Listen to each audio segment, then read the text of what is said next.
달러 자체가 이제는 더 이상 안전자산이 아니라 위험자산으로 바뀌었다라는 겁니다. 이번 상승 사이클에서 금이 최고점이 어디다라는 건 알 수 없어도 적어도 온스당 2만 불 정도를 지나가야 된다라는 건 알 수가 있어요.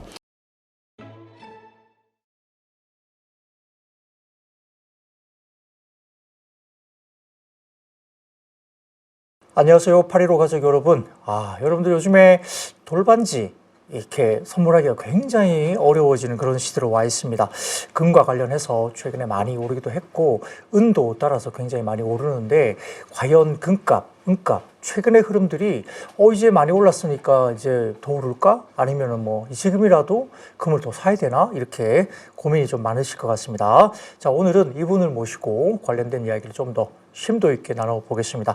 금과 은 투자 전문가로서 아주 널리 알려져 계시는 스테커스의 조규원 대표님 모시고 이와 관련된 이야기를 좀 들어보는 시간을 가지겠습니다. 안녕하세요, 대표님. 네, 안녕하십니까. 네, 다른 방송 통해서 뵌 게 벌써 한 2, 3년 전에 방송을 뵀는데 그때 저희 이야기할 때 금이 얼마였죠? 한 40만 원 정도 했던 걸로 기억하거든요. 네, 그때도 계속 금을 사라 하셨는데 역시 네. 지금 이렇게 맞습니다. 가격이 꽤 많이 올라왔습니다. 네. 자, 그럼에도 불구하고 아직까지 금에 대한 긍정적인 포인트 가지고 계시다 하는데 최근 금값이 온스당 4,400달러 돌파하면서 사상 최고치를 계속 가고 있고요. 현재 급격한 상승세, 이게 결정적인 이유가 뭘까요? 일단 최근에 금 가격이 많이 오른 데 영향을 미쳤던 건 아무래도 지정학적인 요소가 가장 큰 것 같아요. 최근에 가장 뉴스에서도 많이 나오는 게 미국이 이제 베네수엘라의 마두로 대통령을 체포하는 이런 상황까지 오면서 지정학 문제가 되게 불거진다라고 볼 수가 있는데요. 아무래도 그런 것들이 불안감이라는 요소로 작용을 하다 보니까 사람들 입장에서는 불안하다, 안전자산을 사야겠다라는 수요가 강해진 것 같고요. 여기에 더불어 원래도 사실은 지정학 문제가 2022년 러시아 우크라이나 사태 이후부터 이란 이스라엘 전쟁부터 이렇게 계속해서 나타나고 있었잖아요. 이런 과정 가운데서 계속해서 중앙은행들의 금 매입량이 늘어나는 모습들이 나왔어요. 결국 미국이라는 국가가 과연 믿을만한가, 더 나아가서 과연 이 달러라는 자산이 믿을만한가에 대한 신뢰가 많이 흔들리게 되었다. 베네수엘라 사건을 보고 러시아 우크라이나 사태를 보고 이란 이스라엘 전쟁을 보면 알 수 있다시피 미국과의 사이가 틀어진 국가들은 달러 시스템에서 배제가 된다던가 심한 경우에 달러 자산을 동결당하는 이런 일들이 생기다 보니까 이제 달러와 금 이 양대 산맥의 안전자산이라는 두 축이 흔들리기 시작한 겁니다. 사실은 이제 완전히 무너졌다라고 봐야 되겠죠. 그렇다 보니까 지정학 문제가 커지면 커질수록 다른 중앙은행들 입장에서도 그리고 이제 그 국가의 투자 기관들 입장에서도 기존에 갖고 있었던 달러 자산을 이제 금으로 이동할 수밖에 없는 이런 흐름들이 가속화되다 보니까 최근 들어서는 금가격이 급격하게 오르는 것도 참 주목해봐야 될 포인트지만 한번 조정이 온다고 하더라도 조정이 되게 깊지 못하고 그 횡보도 비교적 짧은 시간에만 끝나고 다시 재상승이 이루어지는, 그러니까 하방 경직성이 되게 탄탄하다라는 부분들을 생각할 때 지정학 문제를 하나의 해프닝으로 보기보단 이건 이제 패러다임의 전환이다, 이렇게 생각을 해야 우리가 이 좀 큰 흐름을 이해할 수 있지 않을까 싶습니다. 네, 비슷한 맥락 속에서 상승폭의 차이는 좀 있겠지만 은 같은 경우도 3년 만에 지금 사상 최고치 랠리를 가고 있습니다. 비슷한 맥락으로 좀 이해할 수 있을까요? 네, 비슷한 측면에서 금이 오르면 이제 은은 따라오르는 자산이거든요. 그런 측면에서 이제 보통 금보다 1.5배에서 2배 정도의 변동성이 더 크기 때문에 금이 오를 때 은이 더 가파르게 올랐다, 이렇게 볼 수 있는 포인트가 있고요. 은 같은 경우에는 조금 특이하게도 이 최근 들어선 공급 문제가 많이 발생되고 있습니다. 일단 수요가 많이 올라갔다. AI의 발전이라던가 그다음에 데이터 센터, 전기차, 그다음에 우주산업, 방산까지 각종 모든 첨단 기술의 은의 수요가 폭증을 하면서 수요는 막 올라가는데 이제 공급이 부족한 현상이 나타나기 시작한 거예요. 그렇다 보니까 이런 것들이 은 가격에 자극이 되었고, 여기에 더불어 올해 1월 1일부터는 중국이 이제 수출 허가제라는 걸 도입하면서 은의 그 공급량을 조절할 수도 있다라는 그런 불안감이 많이 나타나고 있습니다. 은은 전 세계 생산량도 거의 탑3 안에 들고 매장량도 탑3 안에 들고요. 무엇보다 정제 기술이 되게 중요한데 전 세계 은 정제량의 60%를 중국이 독점하고 있는 이 상황에서 중국이 은을 통제할 수도 있다라는 부분이, 안 그래도 공급이 딸리고 수요가 늘어나는데 통제할 수도 있다라는 건 엄청난 리스크라서, 그래서 요즘에도 은 가격이 조금 한번 오를 때 무섭게 오르고 네. 그리고 조정도 되게 짧게 나타나는 이런 흐름들이 나타나고 있다. 그리고 앞으로 이런 것들은 언제 어느 때 또다시 트리거가 되면서 은 가격을 튀어오르게 만들 수 있는 그런 요소다, 이렇게 생각해 보면 좋을 것 같습니다. 네, 뭐 금과 은 가격의 상승에 대한 뭐 수급적인 요인도 좀 저희가 살펴봐야 될 것 같은데, 25년 11월 한 달간 중앙은행들이 엄청난 금이나 이런 것들을 사들였다. 중앙은행들이 한 달간 45톤의 금을 최근에 사들였다는 보도가 있습니다. 특히 폴란드가 매수를 또 주도하고 있다는 이야기도 나오고 있고, 신흥국 중앙은행들이 공격적으로 금을 사는 것은 좀 전에 말씀하신 뭐 지정학적 이슈 뭐 이런 걸 포함해서 어떤 이유가 있을까요? 결국에는 크게 보면은 두 가지라고 볼 수가 있을 것 같아요. 달러의 가치가 하락한다라는 것과 신뢰가 하락한다라는 것, 이 두 가지가 이제 달러 자산에서 금으로 이동하면서 중앙은행들의 금 매입을 가속화시킨다라고 생각해 볼 수가 있겠는데요. 일단 달러라는 것 자체가 너무 많이 풀렸다라는 거는 그냥 사실입니다. 2008년 글로벌 금융위기, 2020년 코로나 팬데믹, 그리고 이제 금리 인하 사이클이 다시 돌아서면서 다시 한번 달러가 많이 풀릴 것이다라는 그런 시장의 시장의 예측을 기준으로 볼 때 달러의 가치가 앞으로 더 많이 하락하겠구나, 이렇게 생각하다 보니까 중앙은행들의 입장에서는 굳이 가치가 하락할 자산을 5년, 10년 보유할 필요 없이 그냥 그럴 바에는 금으로 사놓는 게 차라리 낫겠다라고 생각을 해볼 수가 있겠죠. 여기에 더불어 더 중요한 포인트는 어쩌면 미국의 부채 문제일 수도 있다라고 생각을 합니다.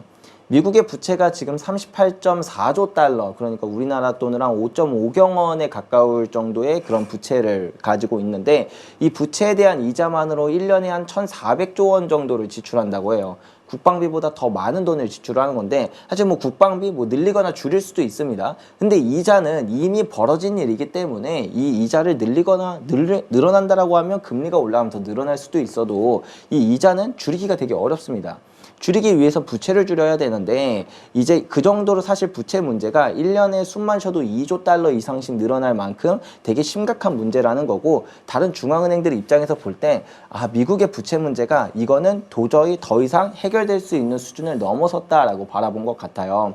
그래서 뭐 3대 신용평가사인 스탠다드 앤드 푸어스, 뭐 피치, 무디스 모두 미국의 신용등급을 강등할 때 바로 이 이유를 들었고요. 미국의 재정적자는 근데 더욱더 심화되고 있는 이런 모습을 두고 볼 때 달러의 가치는 앞으로도 더 많이 떨어지겠구나. 우리가 뭐 단기적으로는 뭐 금융 이런 문제라던가 아니면 지정학적 문제가 일어날 때마다 달러 가치가 상승할 때도 있었겠지만, 중기적 그리고 혹은 또 장기적인 관점에서 볼 때 달러의 가치가 이제 하락할 수밖에 없는 그런 여러 가지 구조적 상황이 만들어졌다라는 걸 중앙은행들이 생각하다 보니까 이제 더욱더 금매입에 열중한 것 같고요. 다른 하나는 앞서 말씀드렸던 것처럼 달러 자체가 이제는 더 이상 안전자산이 아니라 위험자산으로 바뀌었다라는 겁니다.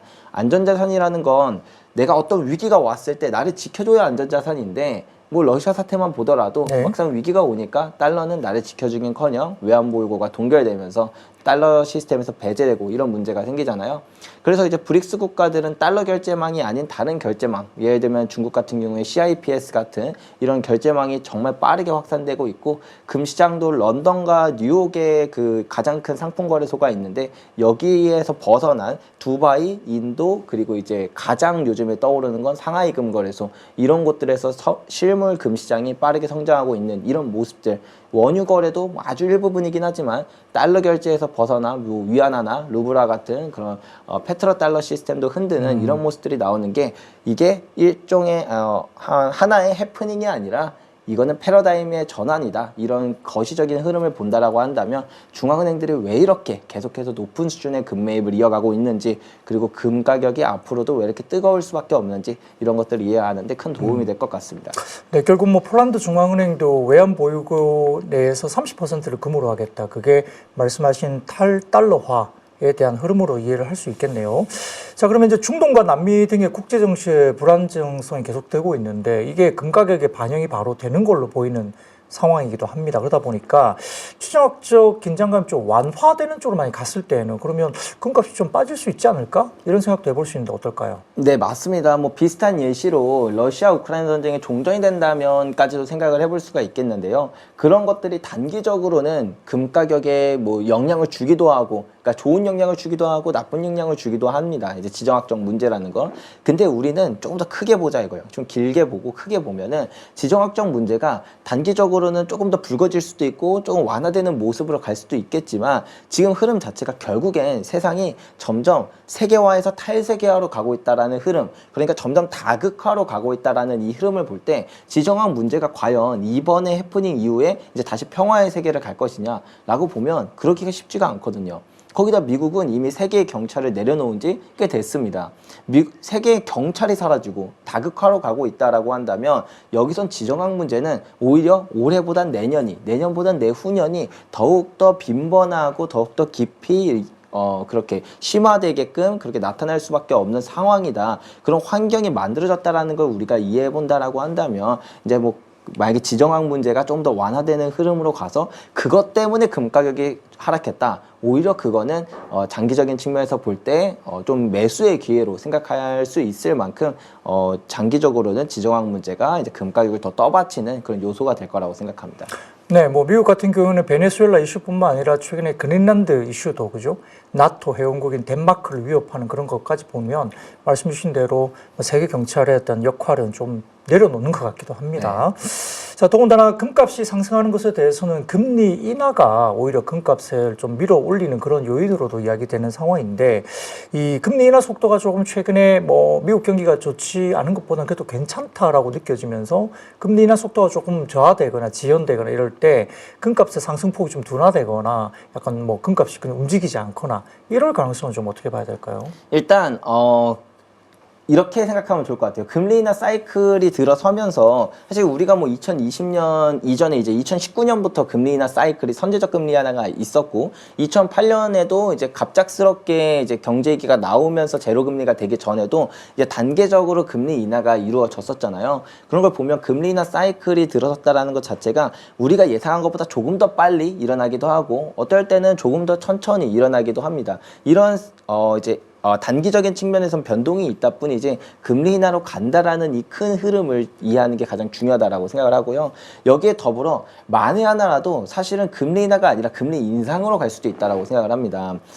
지금 미국의 부채 문제라던가 아니면 이제 이렇게 다극화로 가고 있는 이런 흐름이라는 것, 그리고 또 지정학 문제가 많이 발생한다라는 것, 이 모든 문제들을 생각해 보면 사실 인플레이션이랑 연관성이 되게 깊거든요. 세상으로 그동안 뿌렸던 달러가 다시 미국으로 들어오고 있는 상황이다. 거기다 공급망도 불안하고요. 이런 것들은 인플레이션에 영향을 미치고 비슷했던 시기가 언제라고 이렇게 생각을 해보면 1970년대라던가 아니면 더 비슷한 건 1930년대 이제 그때 대공황 이후를 우리가 생각해 볼 수가 있을 것 같아요.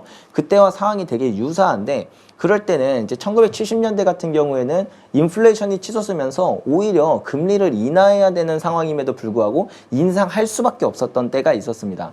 그래서 결국 우리가 금리라는 걸 주목할 때 금리 인하 사이클이라는 금에 좋은 건 맞지만 얘가 만에 하나 금리 인하가 안 되거나 혹은 금리 인상의 방향으로 가더라도 그 이유가 무엇이냐에 집중을 하는 게 되게 중요할 것 같아요.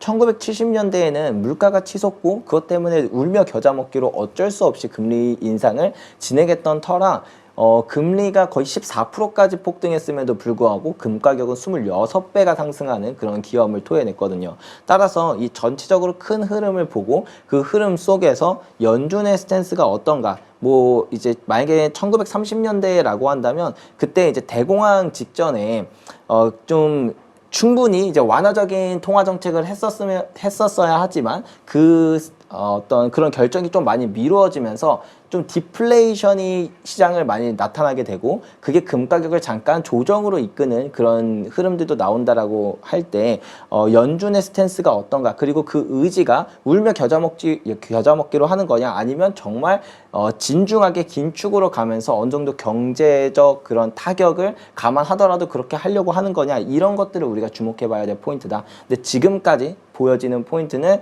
그 정도의 그런 어떤 각오와 그런 것들로 뭐 긴축이나 혹은 이제 그런 부분으로 가는 움직임은 아니기 때문에 완화적인 속도가 약간 조금 빠르냐 조금 늦으냐 이 차이일 뿐 금 가격을 밀어올리는 방향으로 가고 있는 것 같다고 보여지는 것 같습니다. 네, 뭐 금리 정책에 대한 이유가 무엇인가 이걸 좀 더 면밀하게 보는 게 좀 더 파악하기가 좋겠다라는 생각이 드네요. 자, 최근 ETF나 선물 시장에서도 금과 은에 대한 뭐 매수세가 당연히 더 수요가 더 좋아질 수밖에 없는 상황인데 개인 투자자들이 뭐 실물 금을 구매하는 거, 뭐 저 같은 경우도 팔찌도 사기도 하고 집사람도 팔찌도 사고 뭐 이렇게도 했고요. 아니면 금 관련 ETF에 투자하는 것도 있고 방법이 여러 가지인데 실물 그냥 현금 금덩어리를 하나 사는 건지 아니면 ETF 투자하는 건지 투자 측면에서는 어떤 게 더 유리할까요? 둘 다 메리트가 다 다르고 네. 특정 상황에서 어떤 투자 방법을 이용하느냐에 따라 내 투자의 성과도 많이 달라지긴 해요. 일단 이렇게 생각하시면 좋을 것 같습니다. 우리나라는 김치 프리미엄이라는 거를 가장 중요하게 금 투자자들은 이제 생각을 해봐야 되는 부분인데요.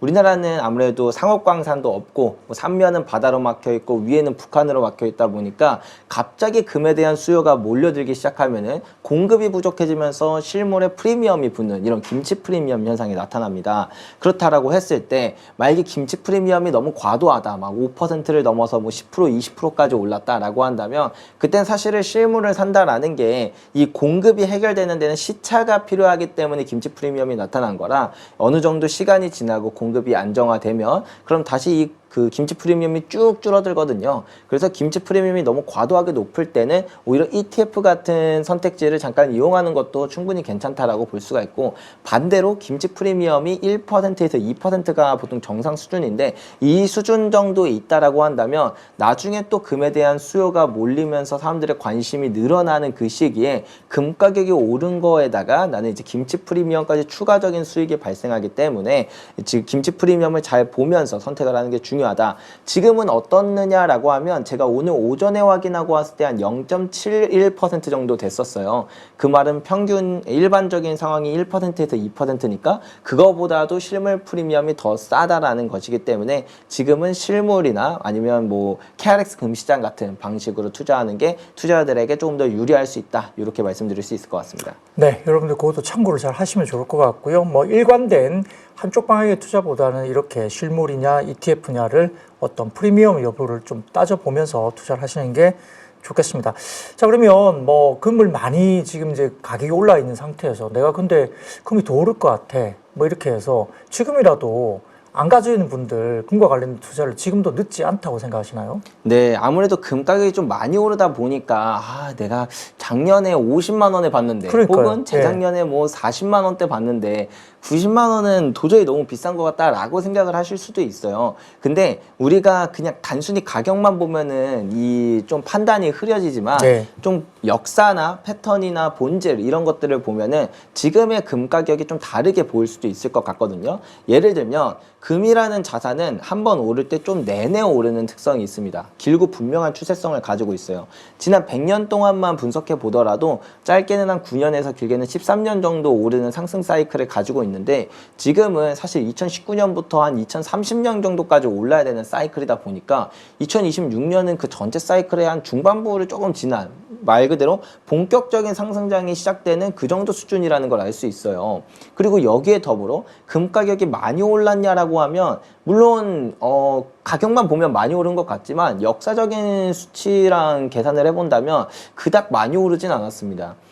지난 또 똑같이 100년을 기준으로 볼 때 금 가격이 가장 적게 올랐을 때가 한 7배, 많이 올랐을 때가 한 26배 정도 상승을 했었는데 지금 뭐 저점 기준으로 보더라도 한 3배 정도 상승을 했어요. 그 말은 즉 역사적으로 3배밖에 금 가격이 안 올랐던 역사는 찾아보기도 힘들 만큼 금은 한 번 오를 때 좀 많이 오른다, 내내 오르고 좀 많이 오른다라는 이런 특성을 이해하면 금은 여전히 너무나도 저렴하고 그리고 이제 막 본격적인 상승장에 들어갔구나라는 거를 우리가 충분히 생각해 볼 수가 있을 것 같고요.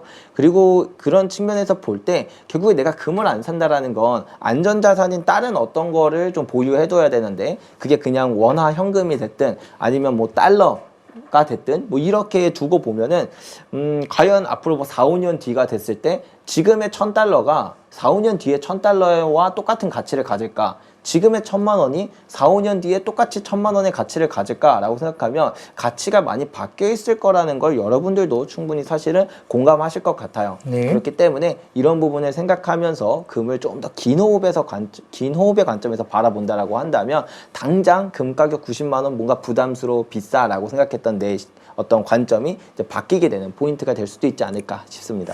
네, 좀 전에 이번에 금 상승의 사이클이 한 2030년 정도까지의 사이클에 진입돼 있다. 중반 정도 좀 지나고 있는 과정이다 했을 때, 뭐 어려운 이야기입니다. 뭐 금이 올해, 뭐 아니면 내년 얼마 갈 건가 굉장히 어려운 질문이긴 한데, 마지막으로 질문인데요. 금값이 2030년 사이클까지 간다고 가정을 하고, 이번 사이클에서 금값이 어느 정도 상단을 좀 유지할지, 이거에 대한 마지막 질문 좀 드리겠습니다.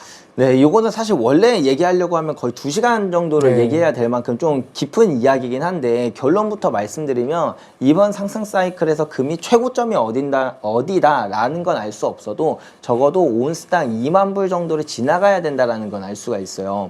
왜 그러냐면 금이 막 되게 어려운 자산은 사실 아닙니다. 5,000년이라는 역사가 있고 그 5,000년 동안 오를 때마다 같은 패턴으로 올라요. 항상 화폐 시스템이 흔들리면서 그 신뢰가 흔들리기 때문에 금으로 이동한다. 그러면 이 화폐들이 금으로 이동하면 금 가격이 어디까지 오를 수 있는가를 이제 기준을 보는 그 공식이 결국엔 국가가 보유한 금 보유량과 그다음에 그동안 국가가 발행했던 통화량, 이 두 가지를 비교하면 그냥 바로 답이 나오거든요. 실제로 100년 역사를 아까 전에 말씀드렸던 기준을 볼 때 미국이 한 100년 정도의 패권을 가지고 있으니까 그 100년 패권 동안 금 가격이 올랐던 사이클들을 보면 미국의 금 보유량과 그다음에 이제 미국이 발행한 통화량, 이거를 뭐 M0로 볼 거냐, M1으로 볼 거냐, M2냐로 볼 거냐에 따라서 사실 이 기준이 천차만별로 달라지긴 하는데, 그냥 가장 보수적으로 한 M0를 기준으로 볼 때도 이제 1930년대는 M0랑 그다음에 금 보유량이 1대1로 매치가 되는 수준까지 올랐고, 1970년대 같은 경우에는 이제 그 근본이제 시기가 아니었기 때문에 시장 가격에 따라 금 가격이 이렇게 쭉 오르면서 1대1 되는 수준까지 딱 올랐는데, 이 다음부터 이제 버블이 끼면서 가격이 850불까지, 그러니까 26배까지 치솟는 그런 기염을 토했거든요. 지금은 근본이제 시기가 아니기 때문에 1970년대처럼 이게 1대1로 가는 수준이 딱 2만 불이거든요. 근데 이 수준 이상까지 저는 올라갈 거라고 생각을 하고, 아무튼 적어도 한 2만 불은 돌파한다라는 게 5,000년의 역사 동안 늘 반복됐던 패턴이기 때문에 사실은 너무나도 자명한 사실이다라고 저는 이렇게 생각을 하고 있습니다. 네, 여러분들 뭐 아직까지 금에 대한 여러 가지 생각들이 많으실 텐데 조금 주춤거리시더라도 이 참고를 좀 해주셔서 투자 관련된 이슈를 어느 정도 조금은 고려를 하시면, 참고를 하시면 좋을 것 같습니다. 자, 오늘 금과 은과 관련된 트렌드와 어느 정도까지 우리가 긍정적으로 볼 수 있는지에 대한 이야기를 이 금, 은 관련된 투자 전문가이신 스테커스의 조규원 대표님 모시고 이야기를 들었습니다. 대표님 감사합니다. 네, 감사합니다.